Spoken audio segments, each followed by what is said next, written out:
How to remove all tag photos on Facebook at once. So hello guys, if you have been wondering how you can remove all of your tags on your Facebook at once, then this is the right video for you. So first thing first, simply head over to your Facebook profile section, and inside the profile section just click on it.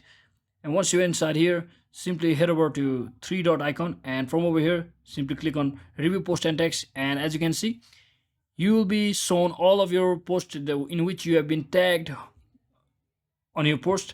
And once you do that, what you can do is simply click on activity log, and from over here simply click on your Facebook activity, where you will find the option called activity you are tagged in. So this is the option which we are looking for. Simply click on manage tags, and from over here you will be seeing all of your tagged photos. As you can see, I don't have any tagged photos in this case, so let me just show you from another account.